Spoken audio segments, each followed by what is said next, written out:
समय मापने की सबसे बड़ी इकाई के तौर पर हमारे पास 4 युग हैं: सतयुग, त्रेता, द्वापर और कलयुग। मानव जीवन का विकास हो या जीवन का विकास हो, हमें इतना पता है कि सबसे पहले जीवन जल में एक कोशीय जीव के रूप में उत्पन्न हुआ, जैसा कि डार्विन की थ्योरी बताती है। वहीं पर यदि हम अपने शास्त्रों की माने तो जीवन के विकास का क्रम 10 अवतार थ्योरी के माध्यम से समझाया गया है, जिसमें सबसे पहला अवतार भगवान विष्णु का मत्स्य अवतार जल में ही हुआ है, और शायद यहीं से डार्विन ने कॉपी पेस्ट करके एक कोशीय जीव के अवतार या एक कोशीय जीव के रूप में जीवन की उत्पत्ति का सिद्धांत दिया। मैं आपको ये सब क्यों बता रहा हूँ, आपको पहले से पता है। मैं इसलिए बता रहा हूँ कि आज मेरी एक मित्र से बात हो रही थी, और बात हो रही थी हमारी भगवान श्री राम के विषय में। इतना ज्ञान नहीं है, और मेरी आध्यात्मिक यात्रा मैंने अभी अभी स्टार्ट की है 2020 से, तो मैं अभी सीख ही रहा हूँ, समझ रहा हूँ चीज़ों को। बात इतनी अच्छी थी कि मुझे लगा आप लोगों तक भी पहुँचनी चाहिए, तो मैं आपसे शेयर कर रहा हूँ। और जितने लोग जानते हैं या जितने लोगों को ये सब पहले से पता है, उनका भी धन्यवाद, और जो नहीं जानते वो ध्यान से सुनिएगा प्लीज़। तो बात ये थी कि नॉर्थ इंडिया में या पूरे भारत में ही, आज तो पूरे विश्व में लगभग बहुत सारी जगह पे भी भगवान श्री राम के चरित्र को पढ़ाया समझाया जा रहा है। एक ऐसे महापुरुष, हमारे भगवान पूर्वज, जो त्रेता युग में पैदा हुए। त्रेता के बाद द्वापर आया, निकल गया, उसके बाद अब कलयुग चल रहा है। इतने हजारों वर्षों के इतिहास के बाद भी इस पूरी पृथ्वी पर एक ऐसा व्यक्तित्व आज तक पैदा नहीं हुआ जो भगवान श्री राम के चरित्र को थोड़ा सा छूता भी हो। आज हर पिता चाहता है मेरा बेटा राम जैसा हो, हर माँ चाहती है मेरा बेटा राम जैसा हो, हर भाई चाहता है मेरा भाई राम जैसा हो, हर पत्नी चाहती है मेरे पति राम जैसे हों, और हर व्यक्ति चाहता है कि हमारे राजा भी राम जैसे हों। क्यों आज तक भारतवर्ष का हर व्यक्ति राम राज्य की परिकल्पना कर रहा है?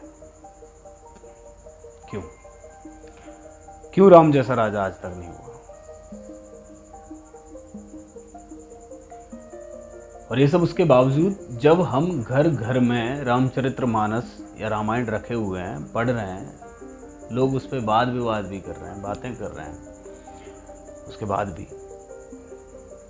जैसा कि आप सभी को पता है, एक राजकुमार जिनका अगले दिन सुबह राज्याभिषेक होने वाला है, और उनको बताया जाता है सुबह होते ही कि आपको 14 वर्ष के लिए इस राज्य से निष्कासित किया जाता है, और आपको अपने अगले 14 वर्ष बिना किसी राजकीय सहायता के अकेले वन में बिताने हैं, एक वनवासी के तौर पर।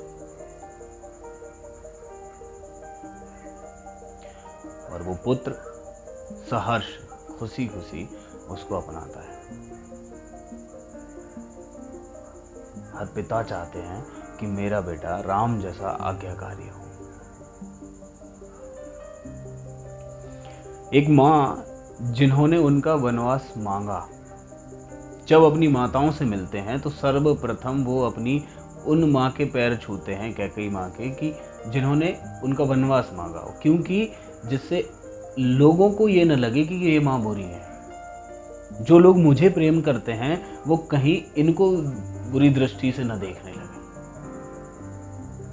हर माँ चाहती है कि मेरा बेटा राम जैसा हो।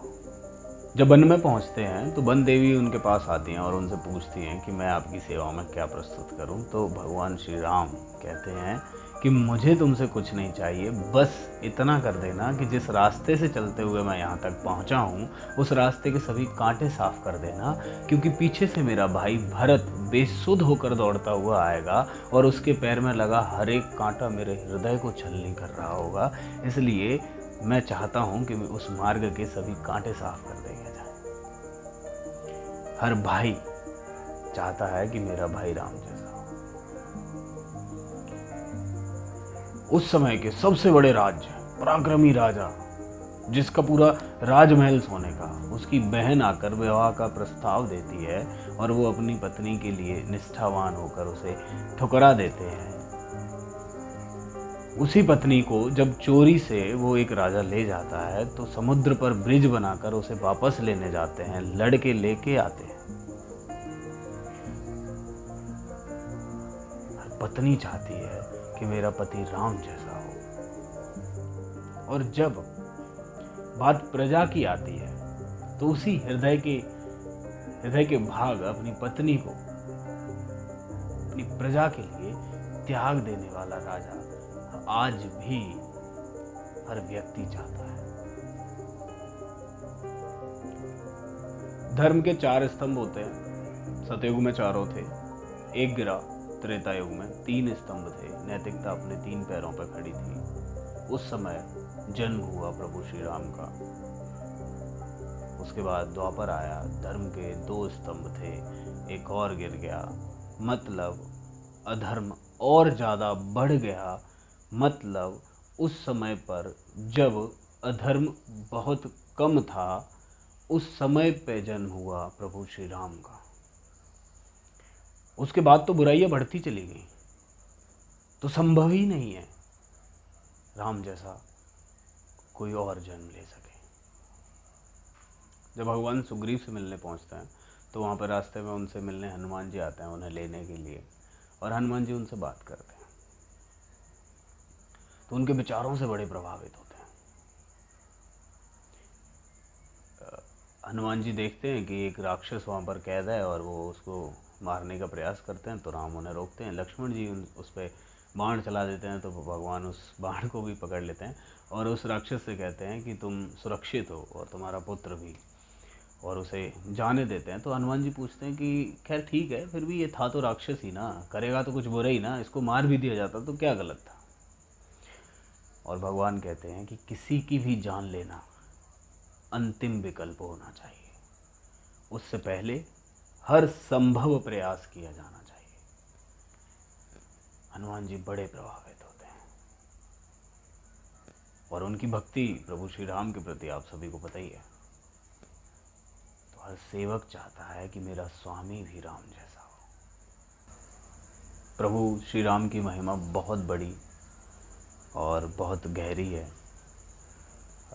बहुत लंबी बहुत सारी बातें हो सकती हैं इस पर बस ये मेरे और मेरे मित्र के बीच हुई वार्तालाप का एक छोटा सा अंश मुझे लगा कि मुझे आप लोगों तक शेयर करना चाहिए, इसलिए मैं ये वीडियो बना रहा हूँ। आपको कैसा लगा कमेंट में बताइएगा। जय श्री राम अवश्य लिखिएगा और अपने मित्रों के साथ शेयर कीजिएगा। धन्यवाद।